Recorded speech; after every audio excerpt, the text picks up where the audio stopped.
Odyssey of the Sea watch-outs. Get ready for smooth sailing and the ultimate enjoyment.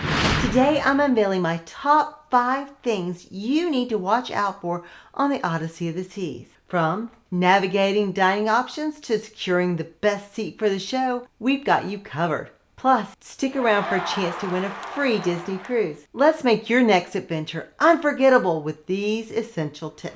Hey everyone, I'm Thia from Traveling with Thia. As a passionate cruiser and a travel consultant, I'm here to share the ultimate secrets to sprinkle some extra joy into your travels. Ready to unlock the magic of seamless voyages? Let's dive in. Coming in at number 5, let's chat about dining aboard the Odyssey of the Seas. When you first step on board the Odyssey, you might think to head straight to the Windjammer for a lunch. But guess what? That's not the best move. The Windjammer can be super busy and crowded on the first day. Luckily, there are plenty of other free dining options to choose from when you're feeling hungry.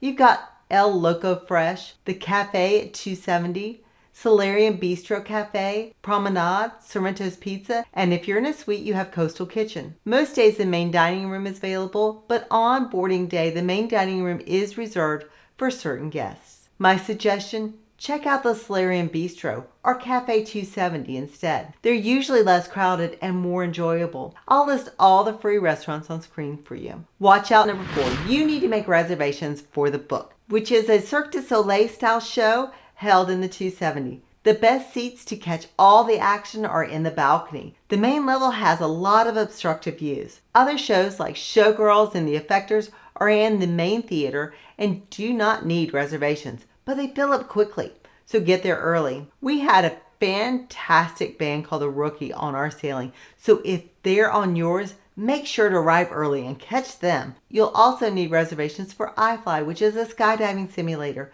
and for the North Star, which is an observation ride. You can reserve one free session for Ifly, and you can reserve free sessions on North Star when you are in port. But they both need reservations, and the Ifly has a charge after your first ride. If you're planning on doing North Star in port, it only goes straight up and down, but on sea days, it'll go out over the ocean. But it's quite expensive. We didn't try it because we didn't think it was worth it. Let me know if you've done it over the ocean and what your thoughts were.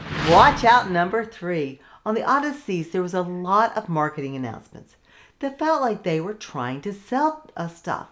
Everyone on board seemed to be trying to sell you something, from dining packages to spa treatments. Even the cheesy song about Coco K felt like a sales pitch. When I'm on vacation, I just want to chill and have fun, not being bombarded with constant ads. Have you noticed this on other cruises?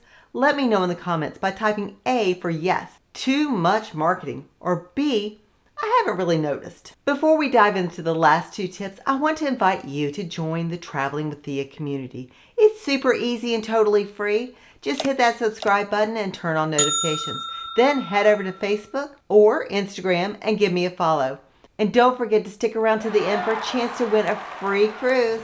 Now on to tip 2. If you're a regular Royal Caribbean cruiser, you're probably used to all the fun stuff they offer on their ships. But the Odyssey is a bit different. You won't find things like ice skating or mini golf here.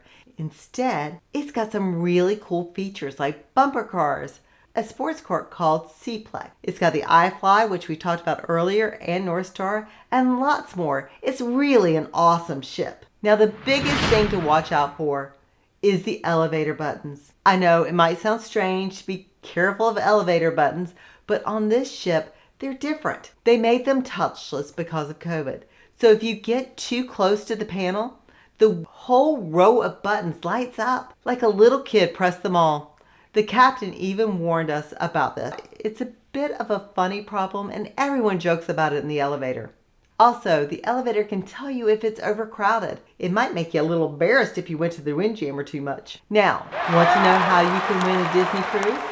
It's super easy. Just go to my website and you'll see a pop-up window that says you could win 2 magical Disney vacations in one. Just fill out your information and you'll get entered to win. There's no need to buy anything, and all the rules are in the site. Good luck in the contest, and until next time, happy cruising.